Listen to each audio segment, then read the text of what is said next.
Welcome to our meeting for June the 3rd. I'll call this meeting to order in the spirit of truth and reconciliation. We acknowledge the town of Edson is located on Treaty 6 territory, the traditional and ancestral lands of the Niqawak, Saulteaux, Siksika, Piikani, Kainai, Dene, Nakota Sioux, and the Epitimiswak Métis Nations.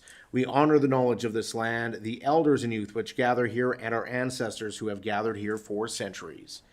Council, can I get a motion, please, for the adoption of the agenda? Go ahead, Councillor Chenard. I'll move the adoption of the agenda. Thank you. Any additions, deletions? Seeing none, all those in favor? That motion is carried unanimously. Can I get a motion for the minutes of the May 20th, 2025 regular meeting of council be adopted as presented? Go ahead, Councillor Moore. I so move. Thank you, Councillor Moore. Any questions, comments, or concerns of said minutes? Seeing none, all those in favor? That motion is carried unanimously. We have no public hearings, but we do have a delegation tonight from the Edson Youth Council, the 2025 year-end report. Before we do the presentation, I just want each member of Youth Council to introduce themselves and also to tell us what the biggest benefit you have found being a youth counselor over the last year has been for you. Your biggest takeaway. So if you want to come up to the mic, Youth Councillor Taylor, we'll start with you and then work our way backwards. Introduce yourself and tell us what the biggest takeaway is for you.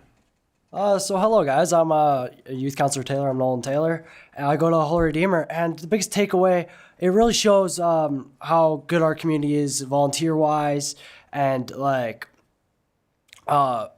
really how good our community is with going on with events. Like you have Eddie's Big Run, we have Canada Day, and how I feel like how blindsided our community is to actually seeing these things.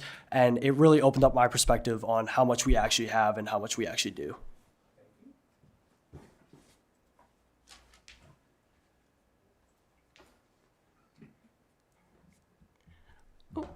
Hi, I'm Christina Belcourt. I go to HRH, and the biggest takeaway from this year of Edson Youth Council for me has definitely been community engagement and getting involved with my community. It's been such a blessing to just be involved in community events and get out there and volunteer and really just get to know who my community is. And I really enjoyed doing the Easter barbecue that we did this year. It really opened my eyes to all of the different problems that our community faces, such as food insecurity and the homeless population. And I definitely think that Youth Council has made me just a more caring and empathetic person who has the potential to become a leader. So thank you.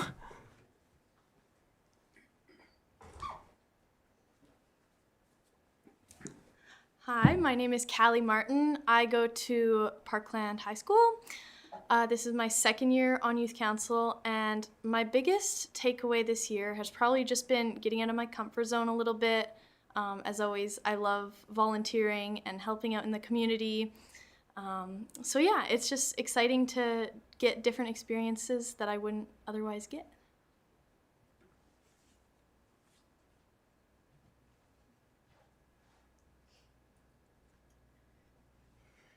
My name is Olivia Hemsley. This is my 4th term on Youth Council, and I think the biggest takeaway was the community engagement we did this year. I really love helping people, and I think with our Easter dinner especially, that was really prominent. We got to see so many different experiences, and it was amazing. I really hope we can do that again next year because it was awesome, and I loved seeing how much we could reach those in need.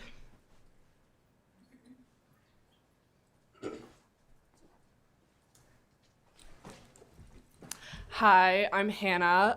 I go to Parkland Composite High School. This is my second year, and I'd say my biggest takeaway that I'm really grateful for is being able to form more connections with people.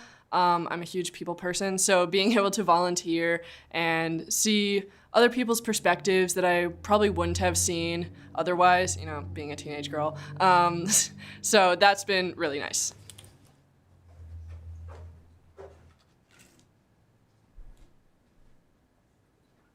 Hi, I'm Emmy Filardo. I go to Parkland, and this is my 4th term on the Youth Council. My biggest takeaway this year has been seeing what a big impact any small actions can make on a person's life.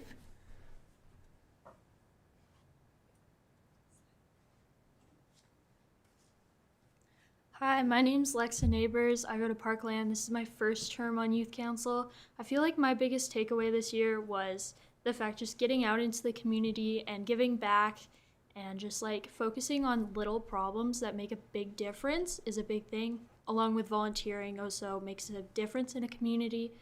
And of course, the Easter dinner made a big impact on a lot of different things.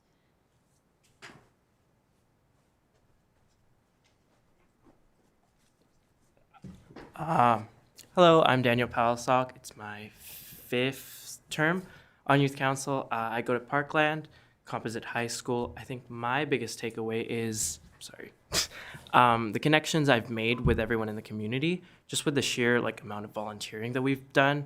I think the connection I've made with the food bank and Amy at the food bank, because I work at Pet Value and I've volunteering at the food bank, I've seen that they needed pet food. So I've been able to ask my manager, could we donate to the food bank? We get donations all the time. So I've made that connection there. And I think being a part of the youth council, connected me to the food bank. And I just really like that.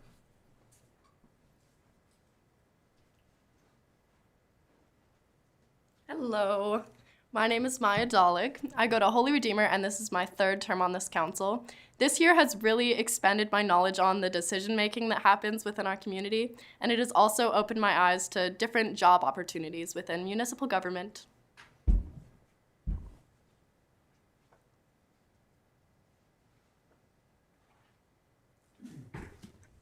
Hello, I'm Kaylee Strathern, and I feel like this is kind of unexpected. While I find the community aspect of youth council extremely rewarding, not only to myself but my community, I felt like the most takeaway from youth council was honestly opening up myself to more leadership and team working skills that I don't really get it on other aspects of my life, like school. Thank you. Well, thank you very much. I think we got everybody that's here. Great to hear that feedback from each and every one of you.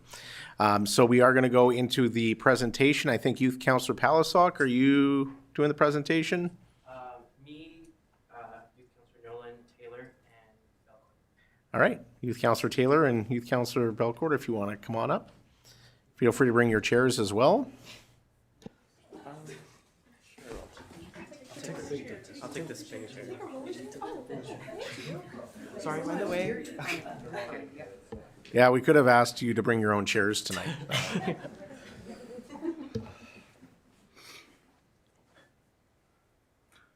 Who wants the clicker? Do you want the clicker? Okay. Trust her the most. Well, again, hello, council, and this is our youth council year. This is the 7th term of youth council, and it's always in these 7 years there's been a gap from the youth to you guys at this table here who make the big decisions.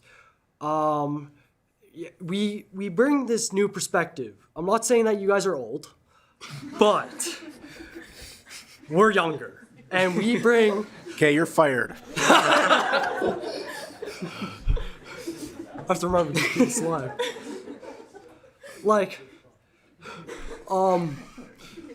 But we bring this new mindset, and we're coming up, and we want to be good informed citizens, and we want to know how things such as these meetings and other opportunities, Youth Councillor Dollig, she was talking about how she learned about opportunities in municipal government. She wants to learn about that. This is a perfect place to do that, and it's always been. Yeah, that's slide 1.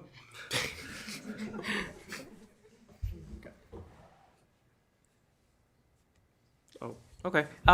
So for this year's focus, we usually have a specific focus for each year so that we can kind of, be focused on one thing so we're not all over the place. This year, though, we did have a broad focus on just helping those in need. And from last year's initiative, we had a focus on the unhoused population, but we decided to take on a more hands-on approach that would directly benefit the community. So things we could do to kind of help those in need. Yeah. So, as we sort of talked about during our introduction, one of the main things that we did this year, the main events that we did that we held, was the Easter barbecue. So, the Youth Council handled pretty much everything for the barbecue. We gathered all of the materials, got all of the money that we needed to get those materials, and we figured out the venue by ourselves and all of that stuff. We held it on Good Friday at the Edson Friendship Center, and we had around, I think it was 300 people who came. And we collected a total of $1,100 from local businesses to help us get all the materials that we needed. This was one of the first big events that we held, and we got to directly just help those in need who are facing food insecurity and homelessness. And we hope to do it again. So yeah, we gathered around, that's the amount there. And yeah, excess donations. We had a donation jar for the food bank, and we just collected donations from people and gave them away. So for the trade show, this was only a week after we did the Easter barbecue, so we were really busy in April. We sold, because we usually do 50-50 for the food bank. Last year we did one, but this year we did two, one for each day. We sold a total of 591 tickets, and that left $1,400 for the food bank. But this year we were very fortunate for having the second day winner to donate his winnings back. So we raised a total of $2,215 for the 50-50s. So with that, the excess donations we had, the collected donations for the Easter dinner, we raised a total of $2,710.75, which was more than double of what we raised last year from just the 50-50s. And also at the trade show, we do strive for new ways to help the community, like our new focuses, but we still want to keep the past initiatives alive. So we also had 500 saplings, which were donated by Weyerhaeuser, and we were giving them out during the trade show. We probably gave out some to most of you, if you want. Just going to interrupt you for a second. You want to go back to that picture? So just going to let you know, everybody in the community now knows this picture. We might actually put it in council notes tomorrow. So, all right, continue on. Okay, so a big part of the Edson Youth Council is to be involved in our community. So we take part in a lot of volunteering opportunities, and it's actually required for us youth councilors to have a minimum of 16 hours volunteering within our community. And we do a bunch of events. So some of us were involved in the Ears Haunted Forest, the Christmas Light Up, and yeah, it's a really exciting opportunity. Extended care. I love this one. Okay, so for many years, we volunteered at the Edson Continuing Care Center. We'll usually do an event, we'll plan it with their volunteer coordinator once every second month. And this is a great way to connect the generational gap between the seniors and the youth in the community. Volunteering here has been a longtime favorite for many of us because usually with the scheduled kind of events, it falls on like a holiday or like a super cool themed. And my personal favorite is the extended care volunteering. I even registered myself to volunteer there. I read to this one resident, and he's he's very young. But I love to just go there on my own time and just read to him. It really shows how like just one small thing can really brighten someone's day. Okay, so as youth counselors, we collaborate a lot with the food bank. We volunteer regularly throughout the year to help a noble cause and give back to our community. Volunteering at the food bank really helps us to be directly involved with those who are in need, and as you all know, that was a very big focus for us this year. So the goals of the food bank really align with the Youth Council's goals, and we hope to continue working with them. So what does our future hold? So I think it's safe to say that we're especially after this year, we're going in the right direction. We helped on numerous different levels with probably the number one issue in town, homelessness. We did obviously the Easter dinner, and then we helped out with the food bank with the 50-50. And then one of another big issue, not just in again, I guess homelessness isn't just our community either, but around the world is climate change with the trees. So I think if we continue to do what we do, I feel like this group's going in the right direction and future's bright. And yeah. And based on that, if we go back to that picture, Yeah, that is, for those that are not aware, that's the brand new jail cell at the RCMP detachment. So you'll hopefully never have to go back there. To be clear, we were only visiting Nolan, so we weren't.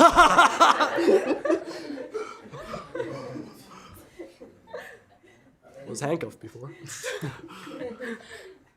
All right, and so now for our, because we're so dedicated to our community via volunteering, but one of the reasons why we do it, we're all getting a bursary at the end of this. So with the generosity of council and taxpayers, we do end up getting, I think it's a $500 bursary. And if you do it for as long as Daniel has since the dinosaur ages, you get is it $2,500? Yes. Yeah, $2,500. So it really, and that will help us in post-secondary, which will help us become smarter, more informed people. And yeah, so this is not really to you guys, because I feel like you guys will keep the youth council, but with an election coming up in October and we don't know what's going to happen, please, to whoever our next council is, please keep the youth council.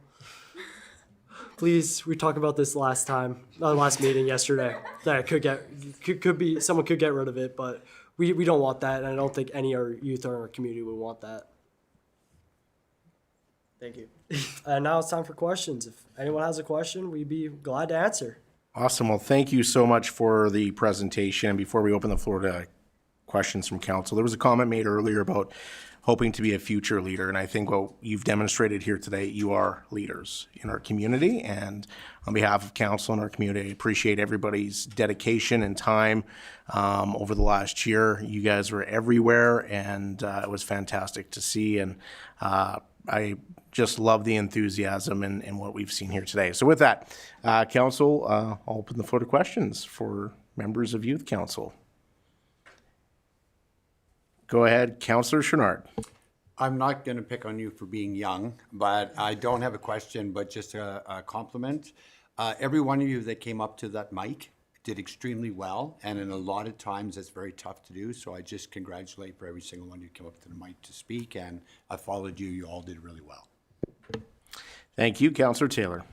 Through the mayor to our youth council, Council Position and I have had the honor to sit with the youth council for this for the past year, maybe 2 years now, I think. Yeah. And you guys always do incredible work, and it's getting better and better. We saw it this year. The amount of money that you raised for a worthy cause is fantastic, and you guys really should be complimented. It was brought up, each youth counselor, we have 12 youth counselors doing 16 hours of volunteer work, but many of you go well above and beyond that, whether it's a part of youth council or just on your own time. And if we could put numbers on it, it's somewhere in the neighborhood, probably closer to 3,000 hours of volunteer time or more that you put in our community. And we, you thank us for your bursary, but we thank you guys for your work and continued work, and make sure that those that can reapply next year, make sure you do.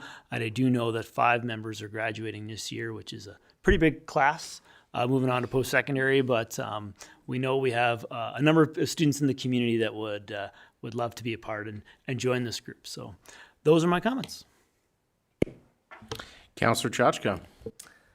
Through the chair to our youth council, great job in your presentation and introducing yourselves. The work that you've done in the community has been is noticeable and appreciated as well. So thank you very much for that. I guess further to that is that for those that are moving on to post-secondary, if that's what you're doing next year, there's always volunteer opportunities in every community, right? So feel free to reach out there, and once you've graduated from post-secondary, we welcome you back to Edson. So yes, that's what we hope for. So thank you very much, everyone. All right, council, any other further comments or questions? Seeing none, oh, go ahead, Councillor Pizicny. It'd probably be wrong of me not to speak since I got to sit with them all year. I just want, Peter, or Councillor Taylor's already addressed all the stuff, but just want to say it's been a pleasure all year being able to sit with this youth council. So all the best to those who are leaving, and hopefully I can be back, and hopefully some of you can be back next year. So. All right, thank you. Councillor Bevan. Through the chair, coming from the old person on council here, I can say as I've been out and around, I get to go to a lot of places here, and I've always heard good things about our youth council. I've heard them compare you guys to other communities that have it and that, and they say by far that you guys are the best. They like what you do, they like what you're getting out, they like what you post on social media, they see you all over the place in that, in the schools and everything else. So I just like to say, like everybody else said, good job, and I hope you guys that are be able to return next year get on, and anybody that's moving on, good luck in your future endeavors, and best to everybody. Thank you. Thank you. Councillor Moore. From the second oldest fellow on council here, I admire each and every one of you. This is a real character building for each and every one of you, and you all have bright futures, and thank you for your commitments, and good luck in the future. All right. Well, with that, as I mentioned earlier, you guys have shown tremendously how big of leaders you are in the community. And when I first brought this idea forward to council a number of years ago, thankfully they were very supportive. And what I've seen here today is it's accomplishing exactly what we hope to accomplish. So to those of you that are graduating, would you like to stand up, please? Congratulations, and I'm not going to be at your grads this year, unfortunately, due to scheduling conflicts, but I just want to say congratulations and all the best as you seek your next chapter in your lives, and thank you very much for your presentation here today. And feel free to stay if you want for the rest of the meeting, or if you need to leave, we certainly understand as well. Thank you. Thank you.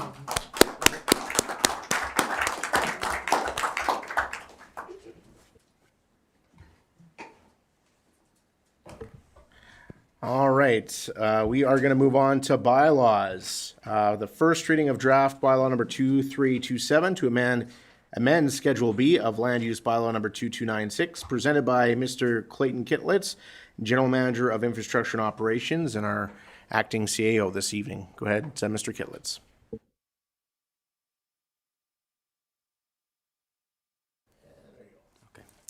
Thank you, Mr. Mayor. I'm not going to present this evening. We have our planner, Kyle Miller, with us tonight, who will be presenting this item remotely. So hopefully we have him online and he can present his bylaw.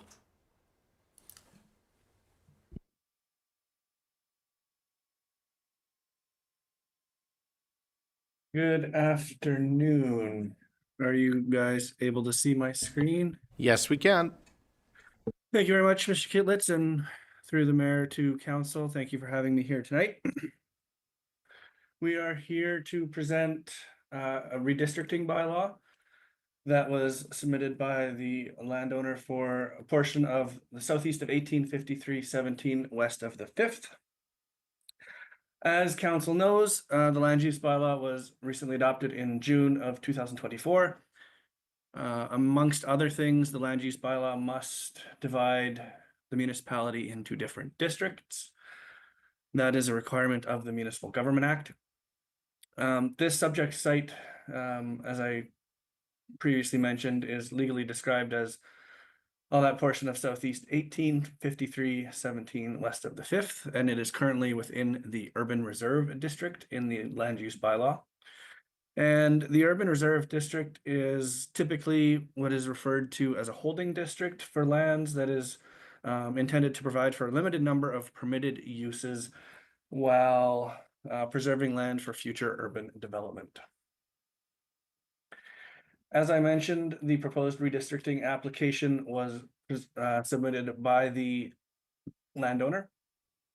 And the proposed land use bylaw amendment would redistrict a portion of the subject site shown here outlined in red to the business industrial district.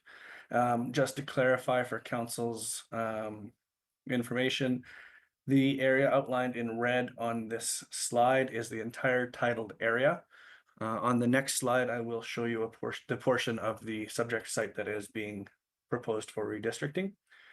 As I said, the proposed amendment redistricts a portion of the lands to the business industrial minor district, which is intended to provide for development of compatible commercial and industrial uses, which do not adversely affect surrounding non-industrial uses through the generation of emissions, noise, odors, vibrations, or dust. Information received from the applicant to date indicates that they're proposing to develop a storage facility major on the portion of the site that is being redistricted.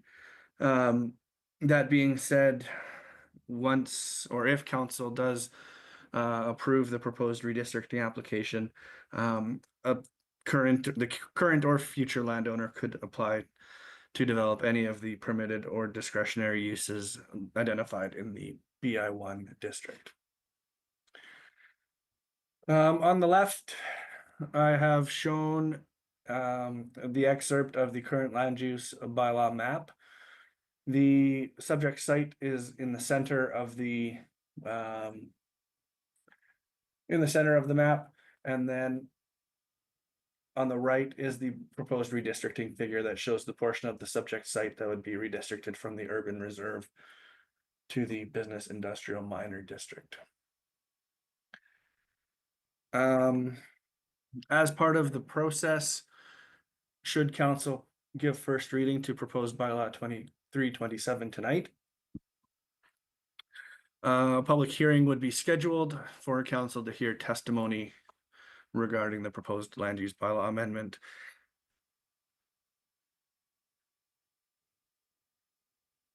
Any questions? All right, thank you very much for your presentation, council. Do you have any questions before we move first reading? Go ahead, Councillor Pisichny. Yeah, through the mayor to administration. A couple of questions. By changing this to business industrial minor, that area is unserviced. So how do we know that, I'm all for development, so don't get me wrong on this statement, but I want to know that, like, by changing the zoning, will this allow like structures and all kinds of things to be built that aren't serviced? Because I do know we have a capacity issue there without having a sewer line out that way. So I just want to make sure that we're not opening this up to a hornet's nest of stuff. I don't know if I'm clear in my question or not. Yeah, I can address that.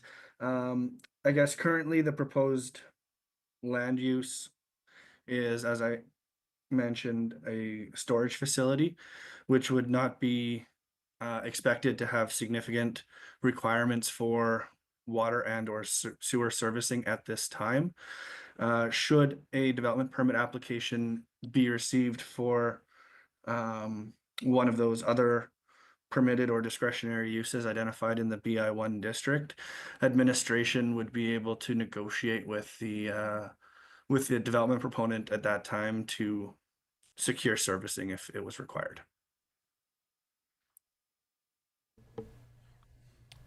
Thank you. And Mr. Kitlitz, do you want to supplement? Yeah, if I could, Mr. Mayor, that's your councillor. The other thing I think that you asked was about capacity, and surely I appreciate it's a really good question because we don't have capacity for a lot of extra development in town. But typically industrial uses use less capacity than you'd see in a residential context. But as Mr. Miller said, the rezoning just provides the opportunity. Development permit is when we would deal with that, and that's when you'd ask for those studies to be done and determine whether that use was able to be built in that location. So, thank you, Councillor Pisichny. Yeah, through the mayor, further question. Then I also can tell by the design that looks like there's designed for an area structure plan of some sort with the notches. I'm assuming. Go ahead, Mr. Kitlitz. I think that's just the property line, right? So that red line that you see right now, sorry, through you, Mr. Mayor, is the existing titled parcel. So, no, I understand that, okay, but the lines aren't square. And when you have round things, that generally means you have a cul-de-sac or a road plan that's set up in an area structure plan. So I'm assuming that we would follow the existing structure plan that was based on those property lines? Yeah. So what I can share through you, Mr. Mayor, is that for the public hearing, we'll bring forward the proposed subdivision as well, and we'll also have an analysis on the area structure plans and all the planning policy at that point in time. This is simply just to get it in the public realm and introduce it to council. So by all means, we'll have that analysis and those details at the public hearing. Thank you, Mr. Kitlitz. Councillor Chachka. Through the chair to Mr. Kitlitz, do you have the dates of the public hearing confirmed?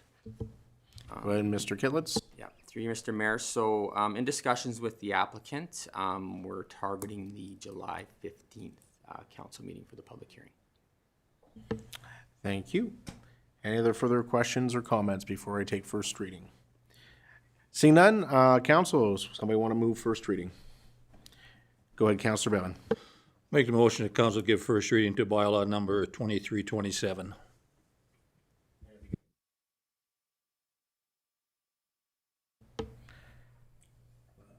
Because you're amending 2327. So can you move that council move first reading of draft bylaw number 2327 to amend Schedule B of the land use bylaw number 2296? So moved by Councillor Bevan. I just read it off the side. All right. Council, any questions, comments, or concerns on that? Seeing none, all those in favor? That motion is carried unanimously. And next, we're going to go to first reading of draft bylaw number 2236 to amend Schedule A of land use bylaw number 2296. Go ahead, Mr. Kitlitz. Thank you, sir. Mr. Miller will present this bylaw as well to council. Thank you.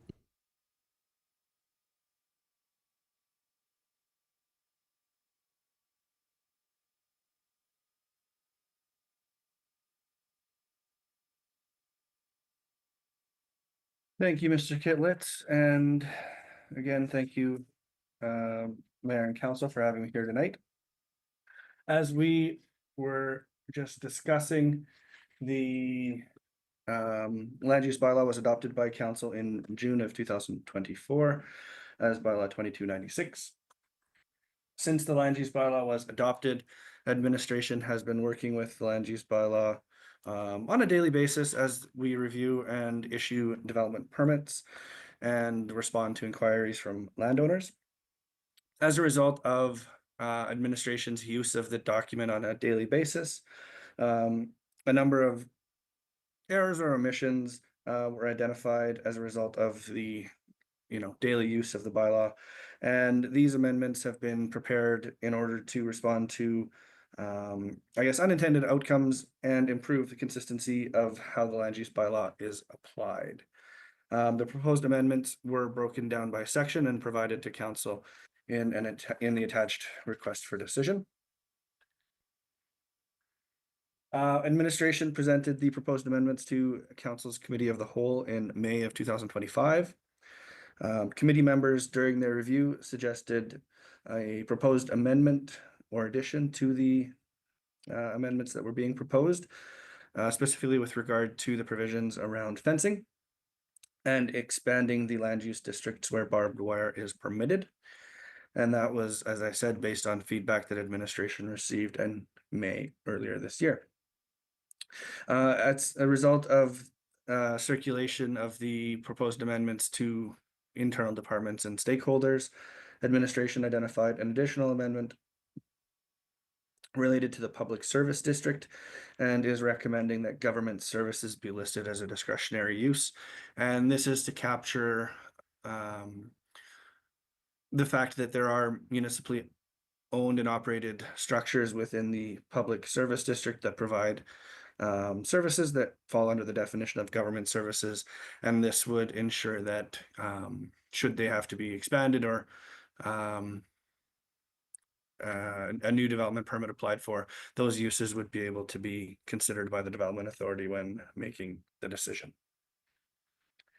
As discussed earlier this afternoon as well, amendments to the land use bylaw must follow the process outlined in the Municipal Government Act, and that does require that the bylaw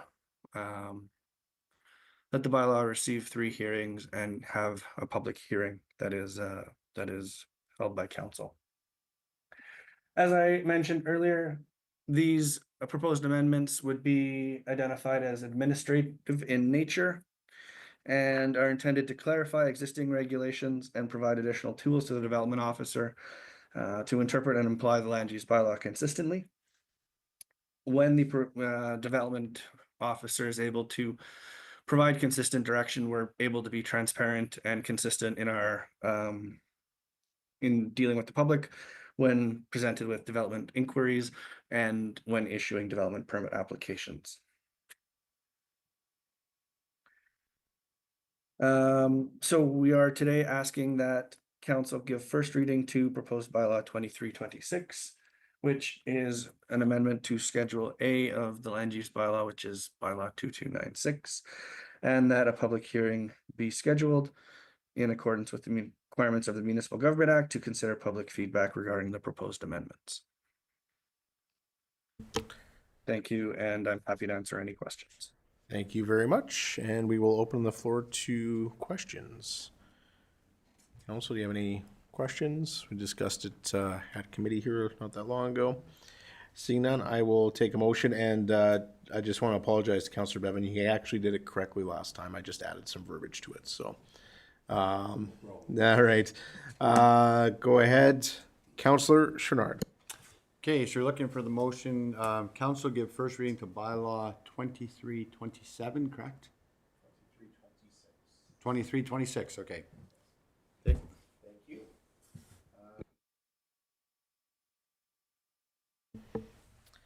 Seeing none, all those in favor? That motion is carried unanimously.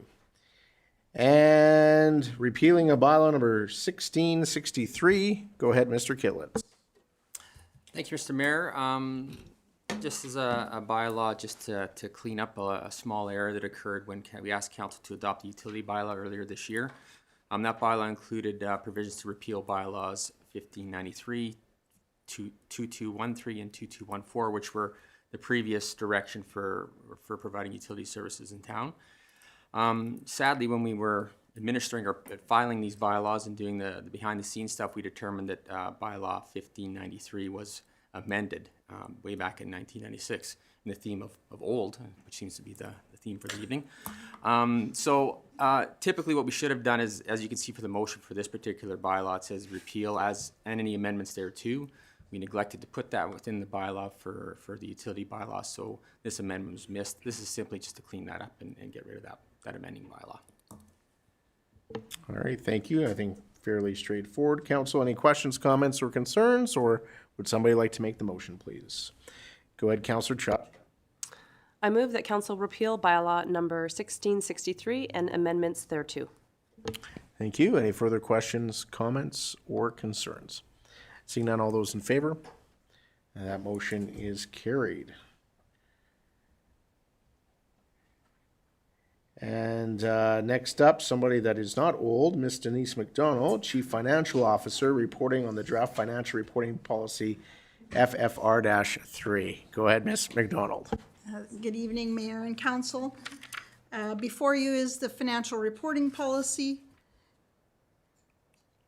The background for it includes that the Municipal Government Act sets out that a municipality must keep accurate financial records, regularly report actual results against the approved budget, and ensure revenues are properly collected, controlled, and receipted as directed by Council. This policy establishes the guidelines for consistent financial reporting. It promotes accuracy, transparency, and accountability.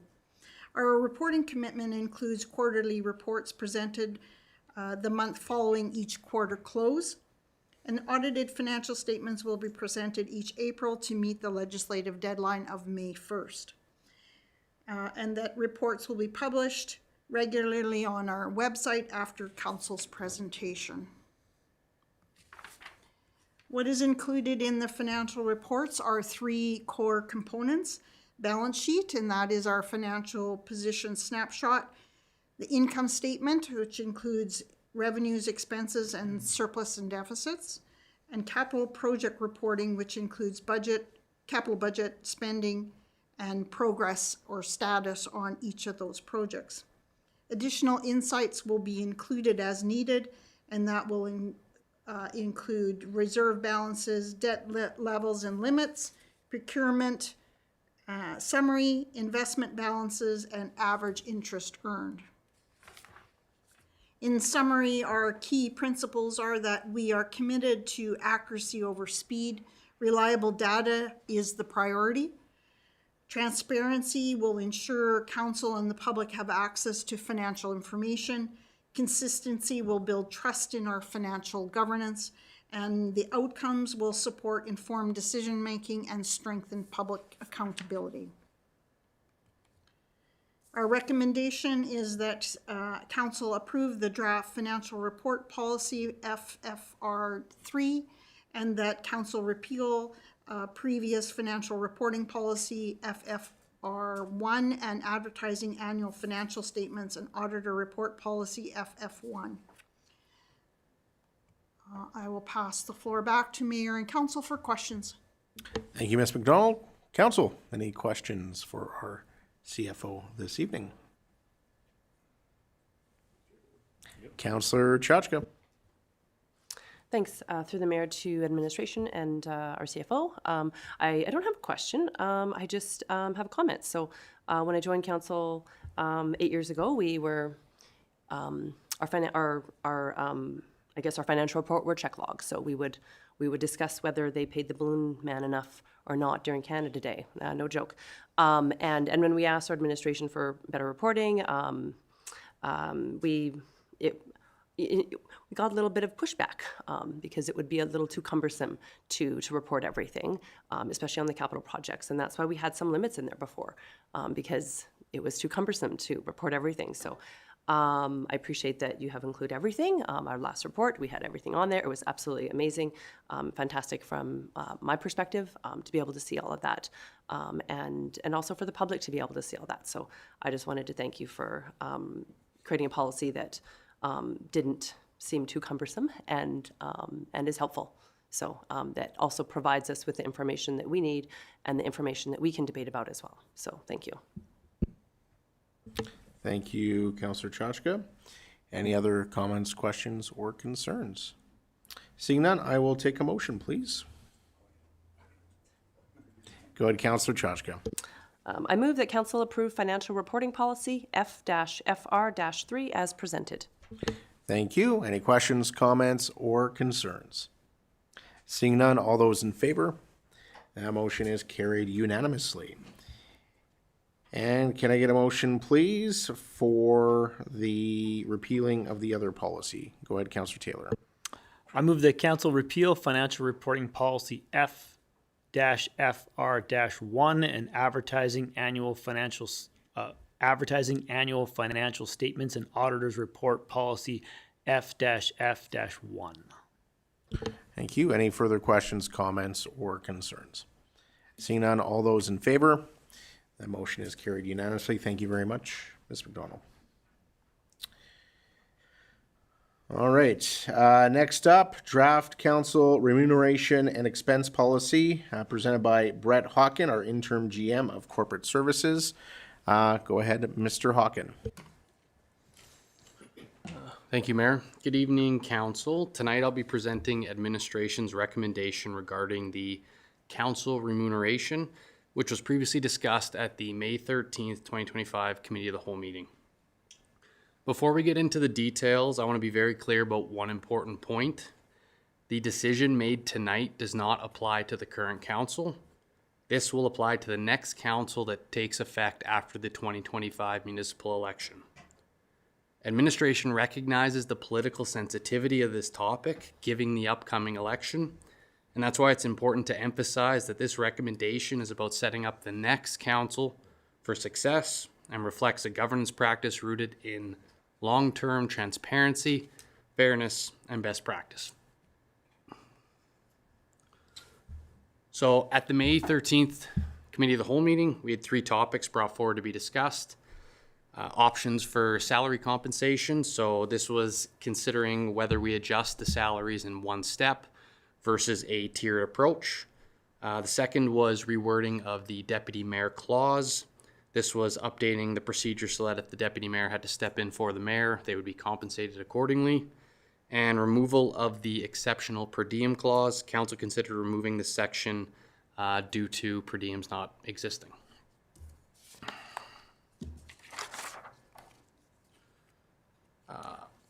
So administration wants to acknowledge that what you see in front of you tonight may not reflect the full consensus that was discussed at the committee of the whole meeting.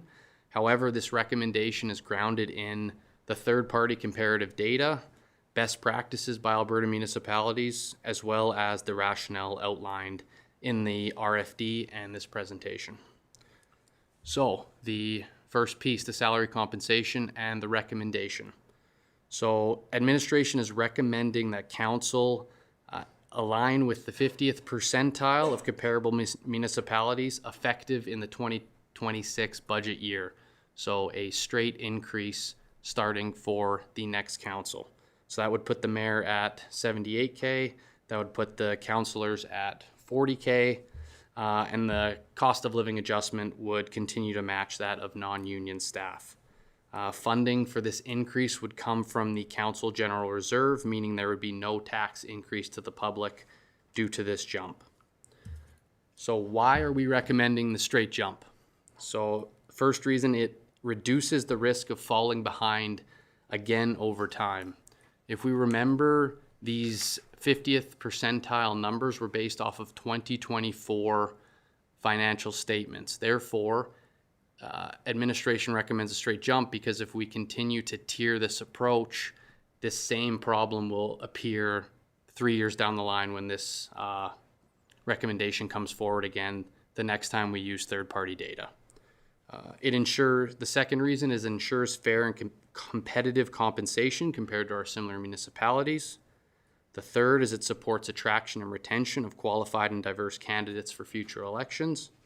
The fourth is it recognizes the time and responsibility that this role requires. And the last is that it promotes equity among Alberta municipal comparators. There's also, before I move on, there's also an alternative option in front of council tonight, and that is the two-step increase over 2 years. While this is a viable option, our recommendation is for the full adjustment for the reasons of efficiency and fairness that I just described. Item 2, the rewording of the deputy mayor clause. So we are recommending that we change the wording to the deputy mayor will be paid the mayor's rate of pay when a sudden or reasonably unforeseen circumstance occurs that extends beyond 30 days and the mayor is unable to fulfill the daily operations of this role. This ensures fairness when the deputy mayor is stepping in for an extended period of time. And item 3, this is removing the exceptional per diems under the procedure. We are doing this, as previously discussed, as per diems do not apply currently to council remuneration. So to recap, there are 2 options before you tonight regarding the salary adjustments, which you can see on the screen, either an immediate jump to the 50th percentile or a 2-step phased approach. That is what is addressing motion 1 in your RFD in front of you.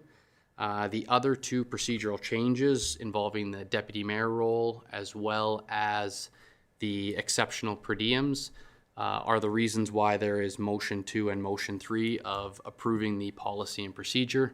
That is because those are other changes to those documents that need approval as well. So the recommendation is brought forward because it is designed to ensure fairness, transparency, and follow best practices for future councils, not the current one. Thank you, and I'm happy to take questions at this time from council. Thank you, Mr. Hawken, for your presentation and the work yourself and Mr. Larson have done on this. Council will open the floor to questions. Go ahead, Councillor Taylor. Through the mayor to Mr. Hawken, you say that the remuneration for the increase for the 2026 budget will be taken out of the council reserve, but that's just for that 2026 budget. At some point, right, there has to be a connection to the taxpayer. So, like, First question is why take it out of that right away? And at what point is the sort of administration's plan, if we do go ahead with your recommendation, to begin to adjust to not just take it from reserve, but just take it from regular operational funding? Go ahead, Mr. Hawken. Thank you for the question through the mayor. So the recommendation of why we wanted to do it from the general reserve was because we understand the political sensitivity around catching up. At some point, the decision has to be made to catch up. So in order to help make that hard decision, we have the ability to take it out of the reserve right now to then not bring the tax increase due to the political sensitivity of the large jump. Moving forward, like any salary increase, including administration salary increase with COLA, that would be standard practice for 27, 28, like any other salary increase a budget does. So that would be analyzing all, like we do with any sort of budget, of expenses, revenues, to take into account of how we are going to do salary adjustments, not only for council, but also for administration. Thank you. Councillor Chachka. Thanks. Through the mayor to Mr. Hawken. My question is regarding the, I think it was number 5.3, where the deputy mayor will be paid the mayor's rate when, the mayor can't fulfill the duties for 30 days. So does that mean the mayor does not have their remuneration for that month or whatever that time frame may be, or how is that interpreted in the policy? That's a good question. Through the mayor, I would say that depending on, it would be circumstance dependent, right? Whether it's a certain type of sick leave, whether it's a choice, whether it's out of their control. I think different factors would decide that. If a mayor chose to take a leave of absence for something, so that is a good question. I think administration should take that back, so I can give you a more detailed answer about how we would approach that. But at this point, I would answer it's a case by case basis, and yes, we will come back with more answers on that, because that is a good question. So, yeah, for sure. And can I speak to that one? Sure, go ahead. Yeah. Yeah. So I think, in order for anybody to take another position, so if the deputy mayor was taking the position of acting mayor for a while, you would require a notice from the current sitting mayor to do so. And as such, if you're not able to perform your duties, then you would not be receiving pay, right? I think the intention of that, and maybe we need to clarify that a little further in the policy, is that if the mayor is stepping back for an extended period, whether it's health or other reasons, they wouldn't be receiving remuneration, right? So that's where that salary would kick in and go into the deputy mayor. If there was some crossover within council budget, we never even come close to spending what's within our budget. So there's always room and flexibility within the currently existing legislative budget to cover those costs as well. So anyway, your follow-up? Yes, through the mayor to administration and council. So I guess so we discussed that briefly at the last meeting, and then I saw it on there again on the on the policy today, and it kind of got me thinking that if the mayor wasn't fulfilling their duties for whatever those reasons might be, right? A car accident or something, hopefully not, but you never know what can happen. And how do we? We're getting too old. Yeah. Second youngest in the group here, and yeah. So, anyways, if they weren't fulfilling their duties for whatever those reasons were, even if they're just busy at work, maybe, right? Maybe something has come up and they have to step back. Who knows? How is that fair for the mayor to be in that role, that they can lose compensation if they're not fulfilling their duties, but if the rest of council isn't fulfilling their duties, that there's nothing there? Because right now we're accountable to the public, where our remuneration is for being prepared, showing up to our meetings, asking relevant questions, engaging with the public. So that's what we see at these council meetings that we attend, right? But we also have our committee meetings that, you know, there's just as many, if not more, committee meetings, you know, that we all attend. And how are we accountable to the public for those too, right? That's a part of our remuneration, you know, and attending the AGMs for those committee meetings and the strategic planning sessions, and then the strategic planning sessions for council. You know, everything, I guess, that's on our boards and committee list that we, you know, agreed to at our organizational meeting.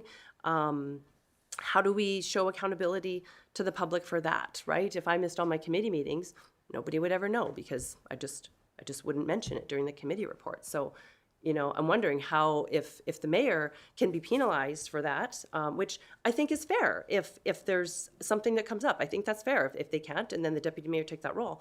But then council should also be held accountable for you know, if they can't show up for the same kind of reasons that the mayor may not be able to show up. And we don't even have a mechanism in place to see if a councillor is attending all their meetings or if they're leaving halfway through and not contributing to the discussion. So I guess that's where I'm kind of wondering, like, you know, should council be treated the same way? Or do we just let the mayor have to take that responsibility that if they don't attend their meetings? You know, I know it's, you know, wish I would have thought of this last meeting, but didn't. And I'm just kind of wondering, how do you create, you know, we want it to be transparent, we want it to be fair, you know, we want to follow best practices. I don't know if there are any for this, without having to go back to that, how it was previously where you have to count up all your meetings and then you get kind of compensated that way. I think that's very cumbersome. But, you know, if we're missing, you know, more than 5 meetings a year or something, like maybe we should be penalized. Right? I mean, like we have accountability to the public too. So I don't know if council has any thoughts on that. You know, if that's a big one to chew on, Mr. Hawking, go ahead. My response to that is, through the mayor,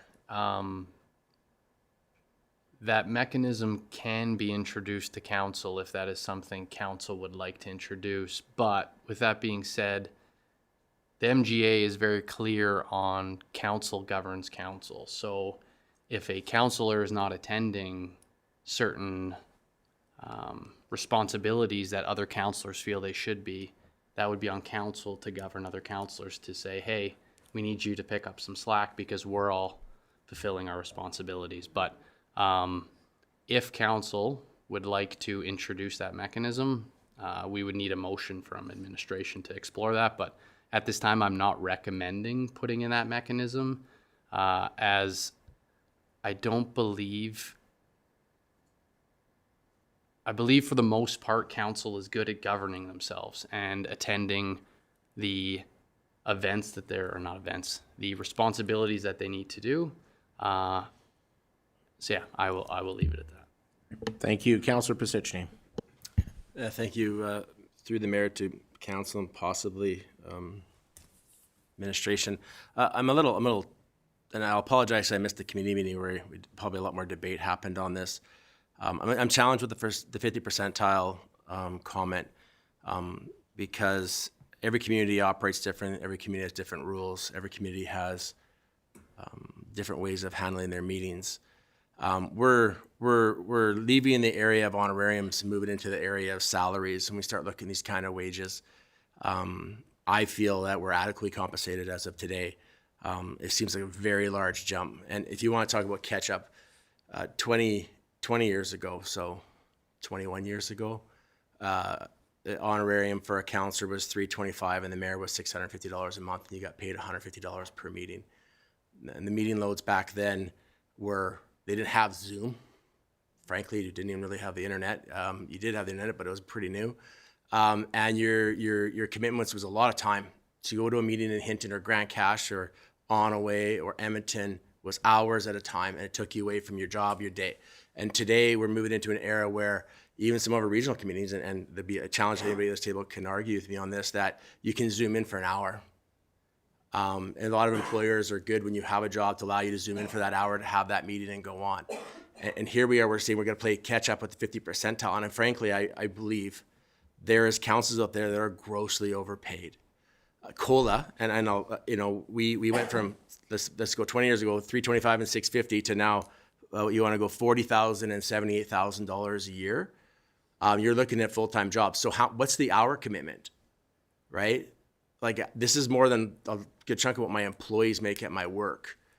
And this is career now. Now you're talking career politicians. There's people who are like, oh, that's more than I make at my job. I'm going to run for council and be a career politician. And that's where in communities our size, you run that line of things. And the 50 percentile is only fair if you crack down to how much time each mayor puts in. Do they spend 2 days a week in the office? Do they are they there all the time? Are they in the CEO's face all day? Is that what they're doing with it? And so I'm really taken back by these dollar amounts. Especially when we had counties in there, and counties have they have bigger land masses, more things to deal with on a daily basis. The council meetings last all day. And frankly, I just think that we're high. And I know the arguments. They're like, well, you got to keep up with the Joneses. But if the Joneses are out to lunch and their ratepayers aren't holding them accountable, it doesn't mean we have to be. And at the end of the day, I truly disagree with these numbers. And it's not a slight on the work. I think, and the MGA literally says, and correct me if I'm wrong, maybe this is my question, is I think you can't miss more than 3 consecutive meetings in a row. So I could literally run for office, I could get elected, show up 3 meetings in a row, I don't miss more than 3. So it means I can take off for 2-3 weeks at a time, come back, and I'm collecting $40,000 a year. The mayor could almost do that, right? So, if we're going to talk about, and maybe I'll further to Councillor Chashka's statement is, she's like, well, we're putting in controls for the mayor, and then the deputy mayor gets their salary. And well, we have no controls in there for council. And council, yes, we do govern ourselves. And we set our salaries and we set these things up. But I really, truly believe that you're getting into that territory where these are turning into career politicians. Now we got to get in office. And now maybe if we're going to have roughly an $80,000 a year mayor, then maybe you shouldn't have a second job. That should be your job. You're making real money. Okay? That's double what some of my staff make, and they're single parents and such. So I really think we need to take a rein back, and I really think we have COLA, which is your cost of living increase, and I do not care if there's councils out there that are paying. I know there's towns half our size and their mayor's making over $100,000 a year, and I'm blown away by that. You're a career politician at that point. So there was a time in the city of Edmonton when it had hundreds of thousands of people had volunteer unpaid counselors. Okay, so that happened at a time. So I'm truly, truly against this. Maybe I don't really have a question in there other than the fact that I'm just making it very clear that I will be voting against this motion. I do not think our council needs a pay increase. And it's not our council, it's the next council, and I get that, and that's good verbiage, and I totally understand that. But moving forward, it's getting to the point where and this is all across, and the 50 percentile is going to be easier to hit every year because everybody jumps into that 50 percentile. And if I want to make my 50 percentile go higher, I pull in that municipality. Let's go by population. Jasper has half the size, but the mayor makes twice as much, right? Like, so these are the things that exist out there. And this is the things that bother me. Like, to me, and if you go assessment based, well, just because the one municipality has a similar assessment, they may have different priorities. They may not have our infrastructure challenges. So to me, this is a full-time commitment. It's not a full-time job. And by moving these wages up, we're getting into that. It's now a career. And I understand. I actually truly believe that the mayor is probably right now a little underpaid, and the mayor's wage should literally be tied to 50%, like double of what council's is. They do have a workload that we don't as a council. And I'll defend that one. That's an easy one for me. And that should always be, the mayor should be double what council is. But if you go by COLA and you have the wages, then eventually, because the mayor has, it gets away from double. So that's I rambled long enough, but I apologize for missing the last meeting. But I was at my other job, so that's what happens because a lot of people who sit on council have second jobs. So yeah, that's my point. Thank you, Councillor Pichichny. Councillor Taylor. Through the mayor, here are my sort of comments. First, maybe to Councillor Chashka's points about the mechanisms perhaps in place that we could put into the policy. I believe that the intent of the policy as it's worded is when the mayor is incapacitated, illness, or has to take a leave of absence, and then the deputy mayor steps in. Members of council may also take a leave of absence as well, right? They're incapacitated, they have a family emergency, and they can step back, and then at that point, they don't receive any remuneration. As for tracking committee meetings and council meetings and things like that. We can do what we can to track it, but to Mr. GM Hawkins' point, I think that I think building a mechanism within that policy to punish those is going to get problematic. And the people that hold the 7 people at this table accountable are the voting public. And that will leave it to them to decide whether or not we are attending our meetings and doing the jobs that we should be if we're being prepared. And it'll be crystal clear in these meetings who's prepared and who's not. So as for the policy that came forward, I thought about this a lot since our May 13th committee of the whole meeting about where we should go. The 50 percentile always seems like a good number, but this is where I kind of agree with Councillor Pastichny's point. There are some municipalities out there that are artificially high. They're absolutely crazy. Councillor Pastichny had mentioned, and in my notes, there are some mayors making $100,000 of a municipality similar or smaller size to Edson. That is an obscene amount of money. It really is. And I struggle with that. I do. I struggle with also the one complete jump. And I brought it up in my question that, we take it out of reserves one year, eventually we're feeding into the tax. It's eventually going to happen. So do we need an increase? I would say probably yes, and this is perhaps where I disagree with Councillor Pastichny's point. Yes, I think there needs to be an increase, but perhaps because of that 50 percentile being, ridiculously high or artificially high, perhaps that increase needs to address perhaps something closer to a 40% or 45%, so that we are below. Something to consider as well, CAO Beverage mentioned that the administration and staff here at the town of Edson are roughly around 50%, and working towards that. And I would certainly have an issue if council was at 50% and we certainly had staff that weren't, right?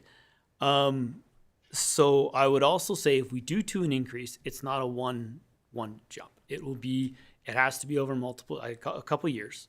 That has to happen. Again, we don't want it artificially high. And I go back to now actually agreeing with Councillor Pastichny's point is that if we end up having councillors making too much money, then they end up trying to justify this time that they now make, this money they make. And now they have to come up with new jobs and new committees and things like that to sit on. And that in turn can make more work for our administration. And I think there's almost so much time in our administration's world to do the job that council applies them to. So I would look towards, and I don't know how we word this motion, if that motion can come forward or whether or not this maybe needs to go back to committee. I'm not sure. But looking at more of a 40 to 45% baseline, as it were, and doing it still over 2 years. And I understand we'll still always be behind, but that makes us different than many other municipalities out there that will probably end up being behind because we understand, at Councilor Pastichny's point, we understand that there are municipalities out there that are making way more than they should. So those are my comments, and I'm not sure how we're going to proceed from here with what we have ahead of us, but those are my comments for now. All right, thank you, Councillor Taylor. It's interesting watching the discussion because I got all kinds of different things that I'm going to close with at the end. So thanks for bringing out these topic discussions up. Councillor Chenard, do you have something new to add? Well, I'm going to agree with both. The 50% percentile, I've also mentioned on that at the committee whole that I don't want wages to get too high because then it becomes career. Councillor Taylor, you brought up a very good point. This is a drastic jump. Sooner or later, we got to pay for it. And I'm with you on this. How do we reword this? Do we kill this motion and go back again? Because I'm agreeing. Well, no, but that's what I'm saying. I'm struggling with the same idea. We just kill it because I disagree with what's here. I agree with the comment. The mayor's work is double of council, but I'm struggling with that when we're going to 40 and almost 80. So that puts it double. And a lot of other communities you look at are overpaid.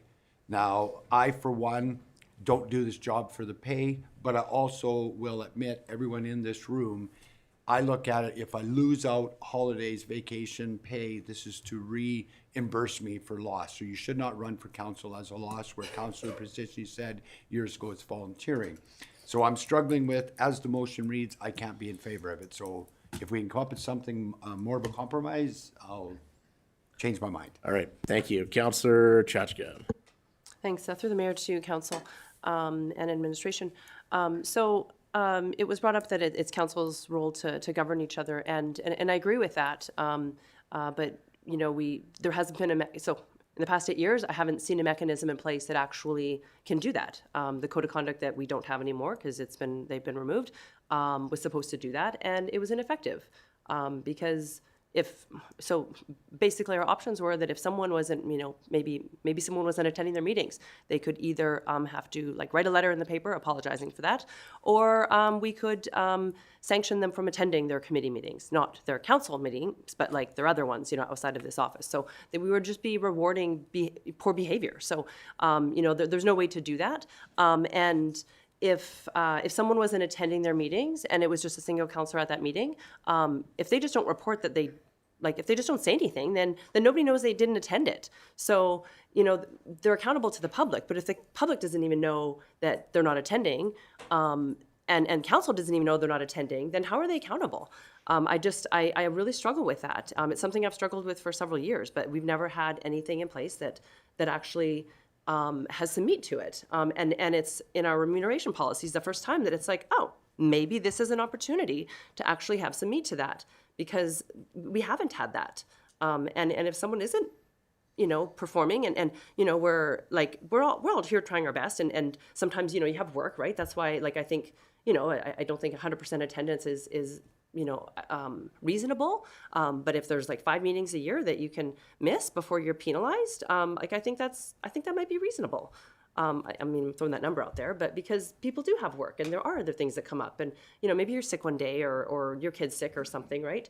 But you know, sometimes this is like reoccurring, and I don't know how do you govern that? And you know, like I have a hard time with the current salary. I'm trying to govern that, and then having an increase. It's like, well, how do we govern that now, right? When, you know, if we were going to have an increase for the next council, how do you make this transparent, fair, and accountable to the public? And I'm just really struggling with those. So, thank you, Councillor Bevan. Through the mayor to council and that. I didn't get a chance to attend the last meeting on this and that, but I read it and I've listened to those comments from the public here. And I'm just thinking back when I got elected in 2013 of what council had and what the mayor was doing and that. And I look at council back in 2013 for the first 4 years or whatever it was. Council attended a lot more meetings than what we attended right now. And I mean a lot more. We opened up, you sat on, we used to go to the fire hall and sit there, and the ambulance people would come in, our firefighters would come in, our bylaw would come in. We'd have a meeting there with 2 councillors. We sat on the appeal board. We sat on another one. I can't even remember how many boards we sat on, but we have it. I do agree that the mayor's position has changed over the years, and it's quite evident that when we give a report of what we're doing on the council. But when we hear the mayor give his report, and he's meeting with premiers, he's meeting with, you know, a lot more than what we have to do in that. So I won't vote for this as it is right now, but I think, you know, the mayor should have an increase. I like the way we are. I don't think we need any more. But if we go with this big thing here, I've also heard people say, well, then maybe you should put a $500 in to sit on council. If you make it, you get it back. If you don't, you don't get it back. Maybe that'll stop people wanting to say, that's a good paying job for me, you know, and that. So I don't like the way we're going right now, so I will not support it the way it is. Thank you, Councillor Bevan. Councillor Moore. I agree. It's rather a large increase, and myself, you know, I know I'll never have Gucci shoes or expensive watches, and I don't really want them. But yes, the mayor should get lots more money than a counselor, but at the same time, yes, there should be a raise, but yeah, it's a little excessive, I feel, that these figures, and I wouldn't be voting for it. Thank you, Councilor Moore. If I can get you to turn off your microphone. All right. This is fun. It's fun this is probably one of the best debates that I've seen around this table. And I think it speaks to the importance of it. It also speaks to it is politically sensitive, but we are doing this for the next council. So I got some thoughts and I made some comments last meeting that I thought the numbers were crazy. And I've often talked about how other communities are what the elected officials in those communities are getting paid is ridiculous. And I don't know how those taxpayers in those communities allow for that. But those are those communities' concerns, and we're dealing with what's going on here in the town of Edson. So I think Councillor Chochka makes up some really valid points about accountability. It's really tough to hold councils accountable once they're elected, because the tools and the mechanisms in place under the Municipal Government Act really tie the hands of councils. And we did have the code of conducts that were brought forward. They were legislated through the provincial government, and when they came forward through the provincial government, everybody at that time said these are going to be a problem because they had no teeth to them, and they got weaponized. And as Councillor Chochka alluded to, your punishment was to go to less meetings, which then put the workload on everybody else. So the province, to their credit, have gone who listened to municipalities and said we got to get rid of these things, but they haven't put anything into place. So right now we're in a time period where there isn't anything in place. They are going to be consulting with municipalities to develop a better framework. One of the things that outgoing Minister McIver and I have talked about is having a provincial, investigator or ombudsman that can oversee that. It puts that into a third party. It's really hard for councils to govern themselves when there's political ramifications. We as a group have to work together. And what we've seen in other municipalities is that when the codes of conduct get started thrown around, all of a sudden that trust gets lost and everything seems to be politically motivated. So we can't do anything about that. We also are hand-tied about we can't remove people's salary. That was one of the great things about committee pay is now you can you had a hammer where you could say, okay, you're off that committee and you're not making that $250 meeting rate anymore. So then you could control that a lot more. So I think that was one of the unintended consequences of getting away from meeting rates is that now you lose that ability, that opportunity where if you have somebody that's not attending their meetings, that they're not making that money. It also worked on the flip side when you had the meeting rates is that everybody wanted to be on every committee and just wanted to go to everything and try to justify charging $250 to go to a parade. That is not something that councillors should be getting paid for. That's a part of your duties as a municipal official. To Councillor Pasichny's points, lots have changed since 21 years ago. The demands of the job have changed.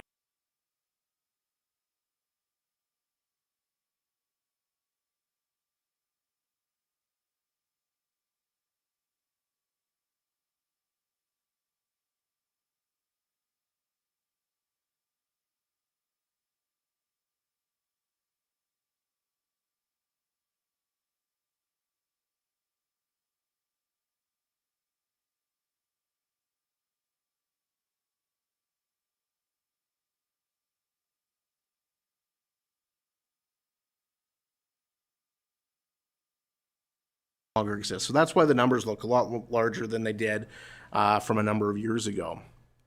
So all these things have to come into consideration. I completely agree with Councillor Pasichny and the other comments made here today. This is not a full-time job. And one of the worst things that happens in municipalities when you start paying mayors $100,000 a year, they are sitting in the town office getting involved into operations. And that is not acceptable. We are here to govern, we're here to set policy, we're here to set budgets and to oversee administration, but not to get involved in the day-to-day operation. So that is, I think, one of the, bad things that has happened, and we've seen that in other communities, Chestermere is the example. and I'll call them out on that. That's where that's happened, because all of a sudden you're a full-time person getting involved in things that you should not be getting involved with. I don't think anybody in this room has ever ran for election to make the money. I think we're all here to try to do what's best for our community, and I hope that whoever runs in the next election does the same. But I'm always afraid that people are going to start running for the money, and we don't want that either. I can tell you that I do think that we are underpaid. I for sure think this position's underpaid for whoever steps into it. Just the amount of meeting requests and functions that the mayor is being requested to go to, and the other duties that are required. And that's why that higher rate of pay is already given, but I do think some adjustments need to be made there. And I guess the other comment I would have, I'm kind of rambling on here, is I'm a little hesitant to start sending things back to administration and spend more time, administration's time on this. I think as a council, we need to make a determination. We have the data, we know what the 50th percentile is. So now we're gonna start splitting hairs, 45, 40%. I guess, what is the number of people who are comfortable with? How do we set that? You know, I can't speak for counselors. Counselors go to a lot more committee meetings. I have a pretty heavy committee schedule as myself, but you know, what I've heard around the table is 40,188 is too high for council, and the mayor's rate at 78,144 might be too high. I believe 78,144 is too high for the mayor. And I said that last committee meeting, that kind of blew me out the door in some ways, because I don't think it's a $78,000 per job. I also don't think it's a $54,000 per year job either. To me, you know, looking at these numbers and looking at the data, I think that, you know, I think right now, I think council's at 31,000. I think bringing that up to maybe 35 might be acceptable. And then I think Councillor Pizzucci made a good point, doubling that for the mayor, and maybe that's the policy moving forward. 70,000 is still a little high, I think, for the mayor, but this is going to be set for 4 years, and those numbers are going to change over that period of time when the review happens in 4 years. So, you know, I think in the neighborhood of 65,000 to 70,000 for the mayor, I think is probably appropriate.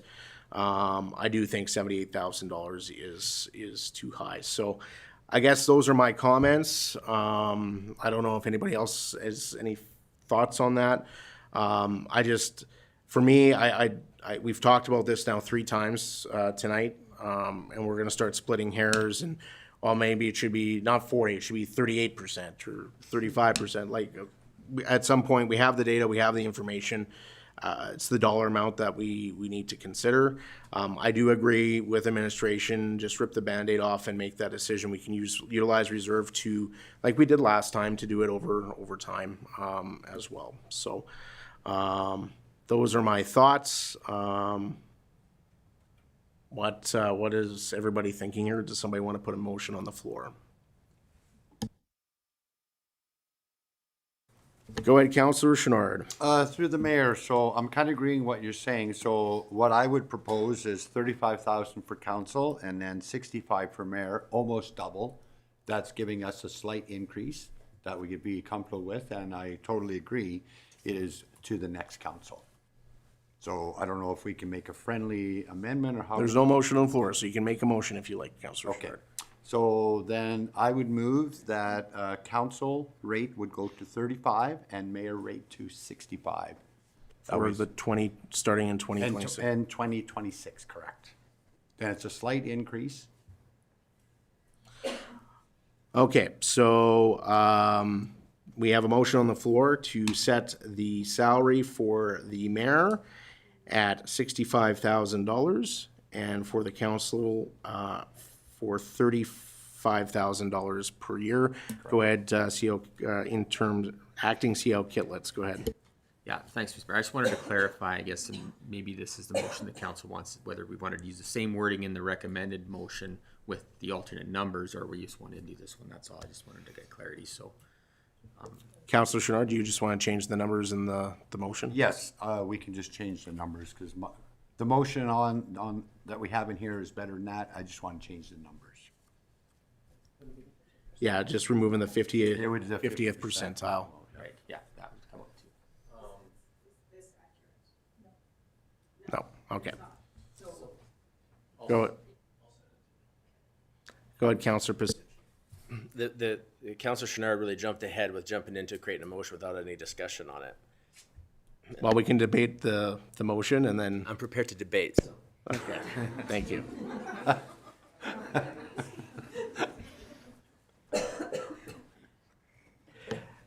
So how about, do you need a few minutes, Ms. Tate? Okay.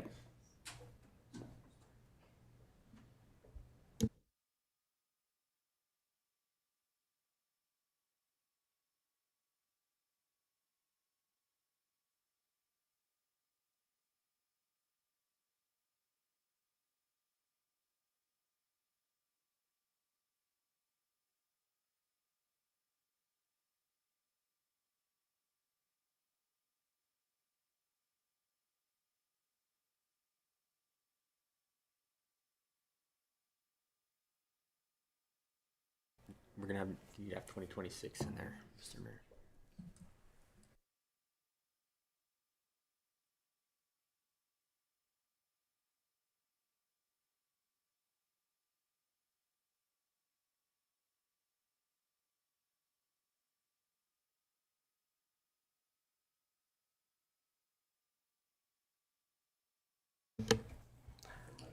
All right, so Councillor Chenard moves that council approve new annual remuneration be set at $65,000 for the mayor and $35,000 for each councillor for 2026, with funds being withdrawn from the council general reserve to support the increase. The annual cost of living adjustment COLA applied to council remuneration shall be consistent with the COLA applied to out-of-scope municipal staff. You made that motion, right, Councillor Chenard? All right, thank you, and we will open debate with Councillor Pisichny. Yeah, through the mayor to Councillor Chenard, little trigger happy on the motion, but you missed the 50 percentile mark on the mayor's salary. I'm just going to vote against your motion, or could move to amend it, but that'd be a headache.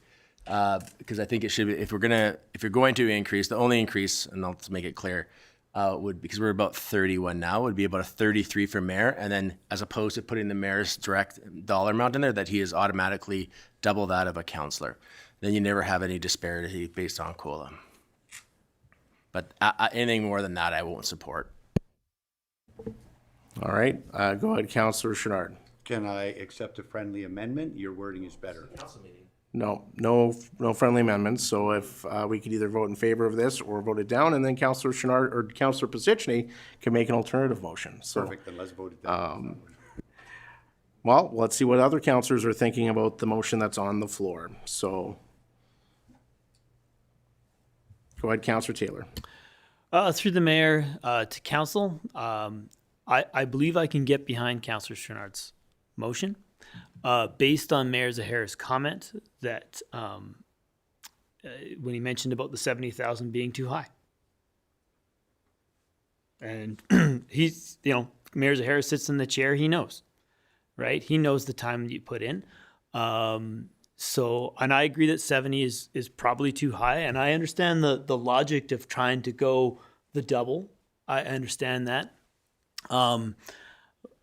That being said, I take it from the person who's done the job, what is an appropriate amount, and I can get behind this motion. I agree with Mayor Zahara. We could spend a lot of time like going over to the last penny what it could possibly be in these numbers. But I think this motion is the best that we can come up with. Side note, we told our youth council last night to make sure they watch, because you're going to watch this great debate of what we're doing tonight. Even my classes at school today, I said, tune in, because you're going to watch 7 people step on eggshells as they word through this. And youth council, I hope you're being entertained right now. All right, thank you. Any further comments on the motion on the floor? Go ahead, Councillor Chott. Through the mayor to council. So I think the mayor does a lot more than, and when I'm saying the mayor, I'm saying Mayor Zahara. I can't speak to how other mayors behave in other municipalities, or how a mayor, you know, if it's not him, if it was someone else next term, how they would behave, and the network that they would have to benefit our community. But I know that our current mayor, you know, and has many meetings with ministers because he has developed a network and a relationship, and he has worked collaboratively with them. Those are key pieces that that create efficiency, that get things done for Edson, that creates progress in our community. Not every community has that. Not every community has a mayor that it works collaboratively with other government officials at the higher levels. And those communities don't get things done. And people have asked us, well, how do you guys get so much stuff done, right? So, you know, I think the work that Mayor Zahara has done has been reflective of that. And that's why I think, you know, that it is reasonable to have a salary that way. But you know, this is for next term, so it's a bit ambiguous to say that, but you know, how that would look. But I know based on what I have currently seen, that I think $65,000 is a reasonable amount for someone that has to put in that much flexibility, effort, collaboration, and meeting, and networking. I mean, you know, you have to be connected. You know, anybody maybe can be mayor, but it doesn't mean you're going to get things done or get those meetings. So, you know, I think based on the performance that I have seen, I think that is a reasonable amount for the mayor's salary. And it's a small increase for council for next term. I'm okay with that. I would prefer, you know, I haven't backed down on this transparency about holding each other accountable. And I think there's still room for that, but maybe not within this motion or within this policy. If, you know, like I don't want to keep beating this to death and having this come back how many more times. I think a lot of work has been done, and there's a lot of really great things in the policies that we have here today. So I'm comfortable with the motion that's on the screen there. Thank you. Anybody else? Any further comments? Go ahead, Councillor Moore. I agree with Councillor Chachka.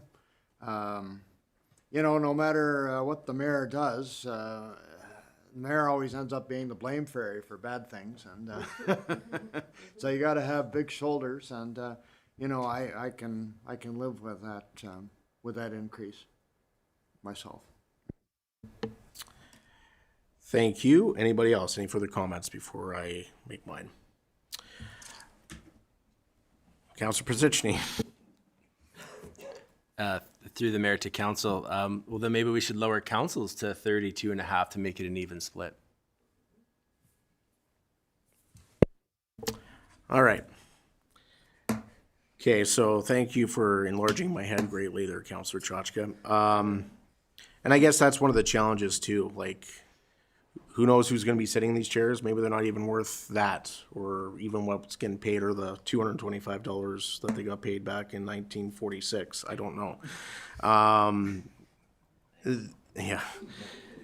The thing is about sitting in this position, in whatever municipality you're in, it's what you put into it and your level of dedication to it, and there's a huge time commitment. I could, you know, anybody around this table could choose not to go to things.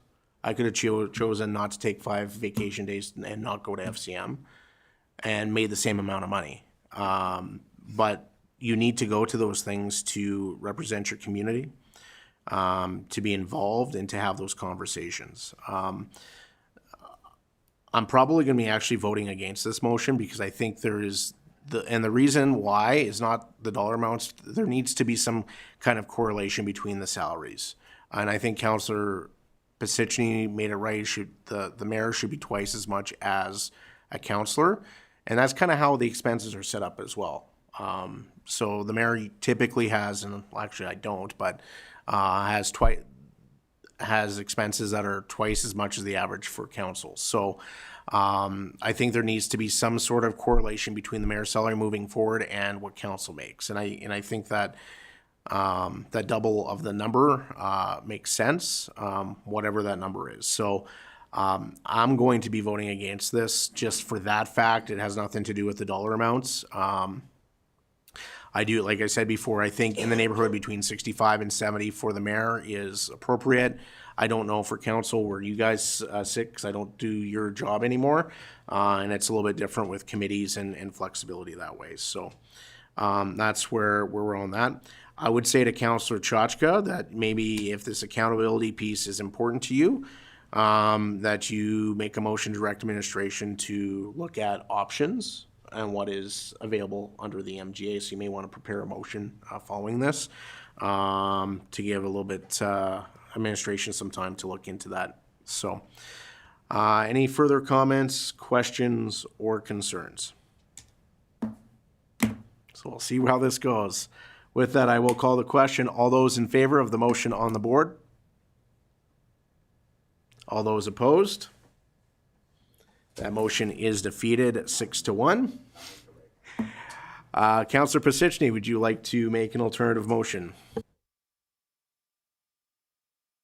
Well, I think that I would, I said earlier 33, but if we want to go 32.5 for a councillor and the mayor to be in the 50 percentile higher, I think we can just tie it in together.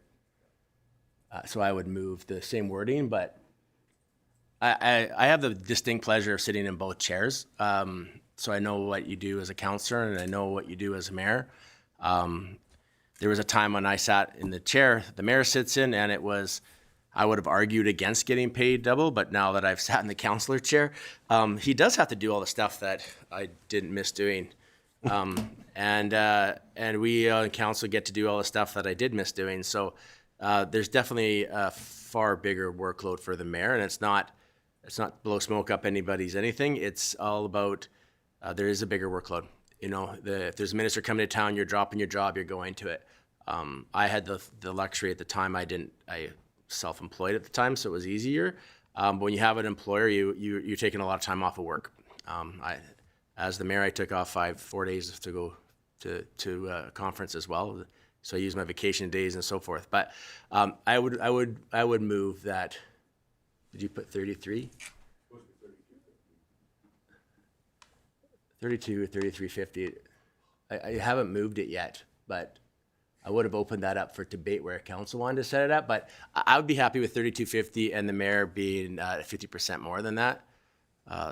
So 32,500, put the mayor at 65,000. If I'm wrong in that, tell me my math is wrong. And I don't know why we have the general reserve on there. It should just be our standard operating budget, should it not? Yeah, I don't want the reserve in there. It's just it's an automatic change. It'll be done in a budget year, and they'll be able to adjust for it because the motion will be on the table. So I don't think it has to be coming out of reserves. I feel like I'm at FCM. I'm just wordsmithing the death out of this motion. All right, so Councillor Pasichny, do you want? And this is for the next council. This is not giving ourselves a raise. So I move what is written. So I move that council approve a new annual remuneration be set at $32,500 for each councillor, and the mayor's salary to be double that of the councillor's salary, effective for the 2026 budget, and the annual cost of living adjustment, or COLA, as we like to call it, applied to councillor remuneration shall be consistent with COLA applied to out-of-scope municipal staff, based on the Canadian CPI index, I believe is what it is. So, thank you, and I don't think you need to speak to it further. All right, Councillor Taylor.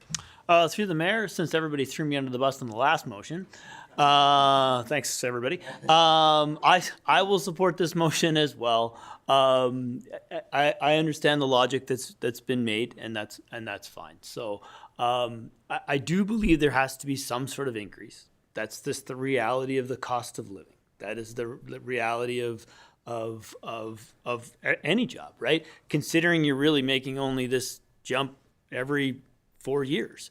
I wonder what 4 years from now that council will say when they start looking at municipal comparators at that time of where we're going to be.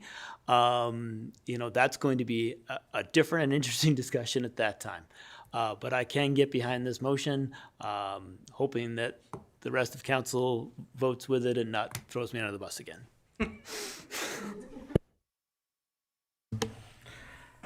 Go ahead, Counselor Chachka. Okay, through the mayor to council and administration, actually. So I just have a question. Is the COLA being applied to the councilors' remuneration, and then that's just doubling the mayor's? And so it's only applied to the councilors, so you're not applying it to the mayors, it's just the councilors? Because then it's not, the COLA isn't the same then for the So mayor. COLA is applied to the council members. So once that COLA is applied, the mayors will automatically double the COLA. That will just, okay. Yeah. All right. Does that make sense? Yes, that sounds good, thanks. Counselor Chenard. Should I vote against it just because? Thank you for making the correct motion. All right. Well, I'm glad we had some fun with this. It's not a fun thing to discuss. But to be clear, it's for the next council, whoever that is. And I could be a member of the public next term, and I can come here and protest how much you guys are making. So, with that, I will call the question. All those in favor? That motion is carried unanimously. And then I guess just a question, Mr. Hawken, do we still need to do the supplementary motions here in the agenda? Is that correct? Yes, Mayor. All right, thank you. Can I get a motion, please, that council approve council remuneration and expense policy LC1A as amended? Go ahead, Councillor Taylor. I so move. Thank you. Any questions, comments, or concerns? Seeing none, all those in favor? Motion carried. And can you close that door slightly? I'm getting blinded. Yes. Can I get a motion, please, that council approve council remuneration and expense procedure LC1AP as amended? Go ahead, Councillor Chenard. I'll make the motion as amended. Thank you. Any questions, comments, or concerns? Seeing none, all those in favor? That motion is carried unanimously. And do you have a supplementary motion, Councillor Chachka? Go ahead, Councillor Chachka. Through the mayor, I move that administration bring back options for council to hold each other accountable for board and committee meetings to a future meeting. Committee of the whole? Okay. Let me wait for Ms. Tate to put that on there. Thank you, Ms. Tate, for doing the hard work for us tonight.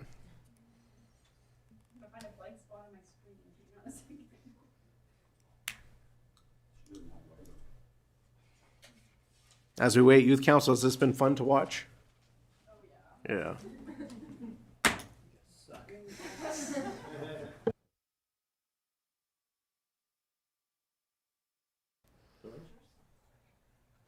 Sure, yeah, that works.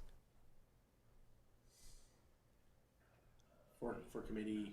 For council. Sure, yeah, that works. We just had council in front of accountability. The council direct administration bring council accountability measures to a future thing of the whole. Go ahead, Mr. Hawkins. Okay. I just want to clarify, is this intent for accountability? Do you mean remuneration accountability, or do you mean other types of accountability? Meeting attendance, I think, right? Go ahead, Councillor Chachka.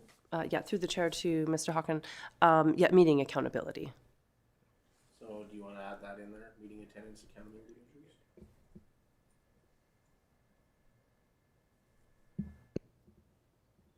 Does that work for you? Yeah. All right, do you want to go ahead and read that? Okay.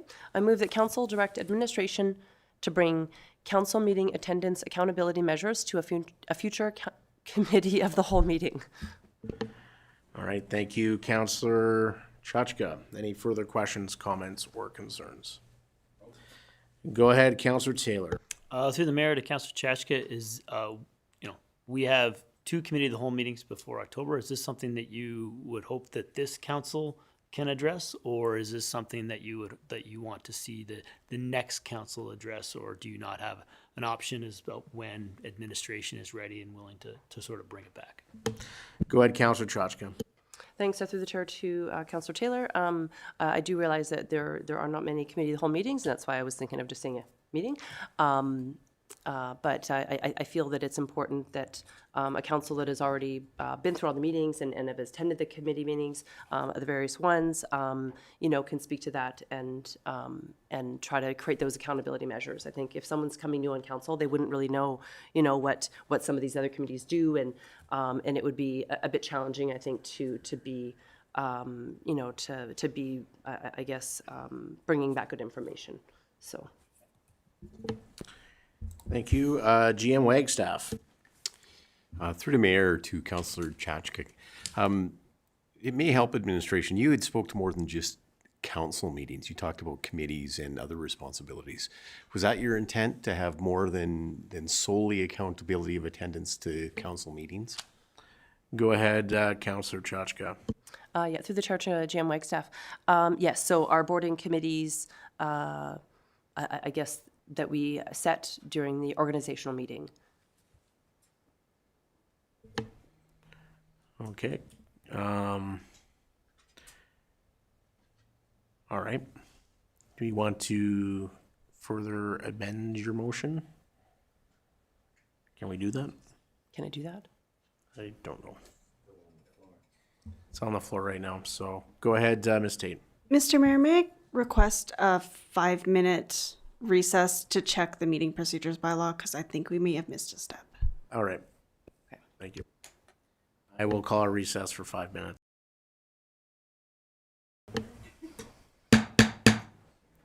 All right, we will resume the meeting and we'll hand things over to Ms. Tate. Thank you, Mr. Mayor. I wanted just a moment to confer with the meeting procedures bylaw, and we are okay to proceed as we were. The motion as I have currently is that council direct administration to bring council boards and committee meeting attendance accountability measures to a future committee of the whole meeting. Perfect. Does that work for you, Councillor Chachka? If you just want to turn on your mic so we have it on the record. Does that work for you, Councillor Chachka? Through the mayor, yes, it does. All right, thank you. Any further questions, comments, or debates on this? All right, we'll call the question. All those in favor? That motion is carried unanimously. All right. Now the most important time of the meeting agenda, council committee reports. And we will go back to the 21st. Go ahead, Councillor Pisichny. This is where I say none. No. I went to the 21st, I went to the YCE groundbreaking. And then from the 29th till June 2nd, I attended the Federation of Canadian Municipalities in Ottawa. That is my report. And you'll further report on that at a future meeting. Yes, we have to do a full detailed report, and that's at committee of the whole, so I just gave it where I was at. All right, thank you. Councillor Chachka. Thanks. On May 21st, I also attended the YCE groundbreaking ceremony. On May 22nd, I attended the Community Futures West Yellowhead board meeting through Zoom. So I forgot to mention at the previous meeting, the month prior, we discussed alternating our meetings from like Zoom to in-person, Zoom to in-person, because we were having attendance issues with councillors.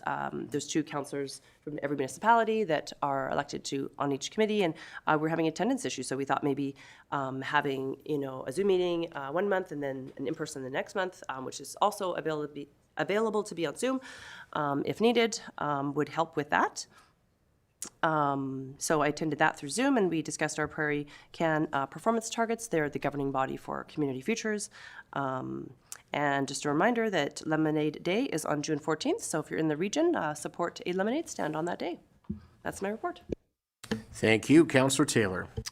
On May 21st, I also attended the YCE groundbreaking, and it was fantastic to see a great little turnout. And as the project is sort of underway as it is.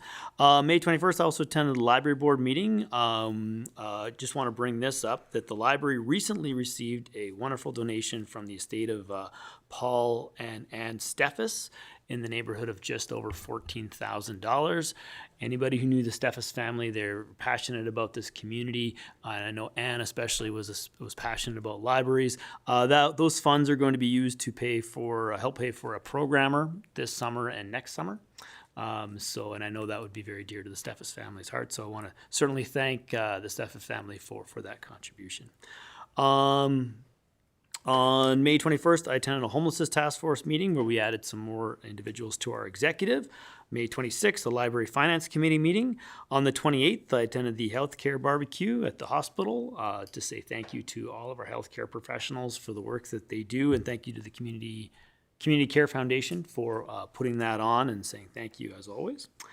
June 2nd, yesterday, I attended our youth council meeting where we spoke about the tuition program that we had before council a few weeks ago. And our youth council came up with lots of amazing questions and ideas of how that tuition program could be implemented. Things that certainly I had never thought of, or this council had never thought of, so it's fantastic to hear. And I will say, Ms. Roberts, who attended, I think it made a lot more work for them to how they're going to structure that bursary or that program. But great comments from all of our youth council. Earlier today, so June 3rd, attended this homelessness task force meeting where we had a meeting with Reflections and got a tour of the facility, which is almost complete. So it looks fantastic in the new facility. I know that they're planning to do some tours in the future when it's 100% ready and complete. And I encourage people to go down there and see the work that they're doing for our unhoused population.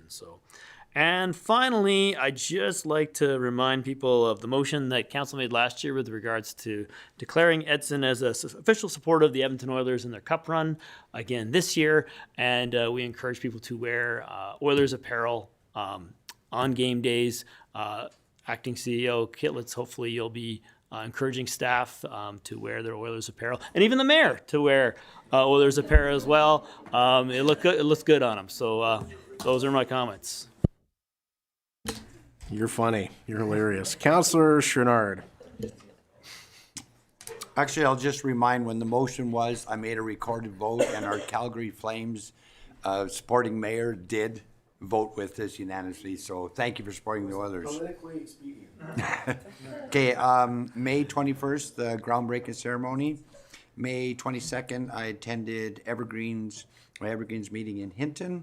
May 28th, I also attended the healthcare barbecue, and it was a great turnout, thanking. And today I'll just mention, because Councillor Taylor must have been in the grade 6 class, today I was invited to go to the grade 6 class, and one of the questions asked to me was, why do only old people run for council? So I said, what do you mean by old? And their answer was over 30. And I said, okay, thank you. But I did attend that, so it was ironic you brought that up. And that's it for my report. Councillor Bevan. 21st was the groundbreaking ceremony, and on the 28th, the rural health barbecue. All right, thank you. Councillor Moore. May 21st, the YCE groundbreaking. Weather was good for it. Forestry regional meeting remotely I attended. That was in Hinton. And Federation of Canadian Municipalities in Ottawa. Enjoyed the networking and... Your report's the next meeting. Oh, okay. Well, yeah, I was there. Just there. More later. All right, thank you, Councillor Moore. Yeah, to that point, that's one of the reasons we changed that policy, so there'd be accountability for the expense incurred at FCM and Alberta Munis. For myself, the YCE groundbreaking ceremony on the 21st day I thought would never happen in my lifetime. And I've gotten much older since we first started talking about that project. On the 23rd, I also talked to 2 grade 6 classes at Pine Grove Middle School. Phenomenal questions. We had a really great time until I told them I was a Calgary Flames fan, and then I got kicked out of the school. No, I do want to thank them. The engagement was awesome, and I always appreciate talking to the kids at our schools.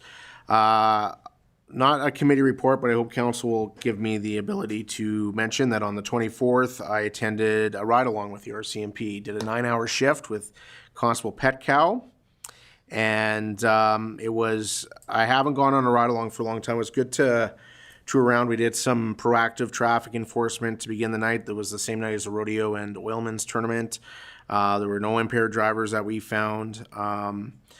And then later on in the evening, there was a serious incident that happened on the far reaches of the detachment area. And it was interesting. There was no communications down there, and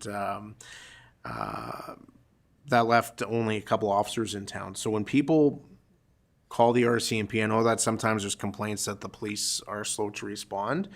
Sometimes there's more urgent things, and this was a life and death situation. And so if there were multiple calls coming in at once, the RCMP only have so much ability to respond. So that's why everything is queued up in a priority status. And it was a fairly busy night that night. And the officers that I rode along with doing phenomenal work in the community. Many of them are volunteering, coaching, help out at the food bank. And so I want to thank the RCMP for the opportunity to do that. Talked about some of the technology they're using and some of the upcoming upgrades that are happening. One of the comments has been that they have noticed an increase of speed throughout the community since the removal of photo radar. And they will be doing more active enforcement along the highway. And we've had actually a couple serious collisions already on Highway 16. I don't know if that's attributed to the speeds or not, but just asking everybody to slow down this summer with the traffic. On the 28th, attended FCM from the 28th to the 1st. We'll report on that next meeting. And then Youth Council yesterday, and was my first opportunity this term to actually attend Youth Council. I was a member of the committee for many, many years, and just the engagement on the bursary program was amazing to watch. And they provided some great questions and feedback that nobody around this table thought of. So I thought that was just remarkable, and was able to hand out the year-end certificates. So once again, thank you, Youth Council, for all they doing. And I was remiss to mention earlier Miss Insco from Community Development. She keeps everything moving in a forward direction. So Deanna, thank you so much for your work with Youth Council. It's greatly appreciated. And that is my report. We have no other items on the agenda tonight. So with that, thank you for joining us at 9:01. I will adjourn this meeting. Thank you.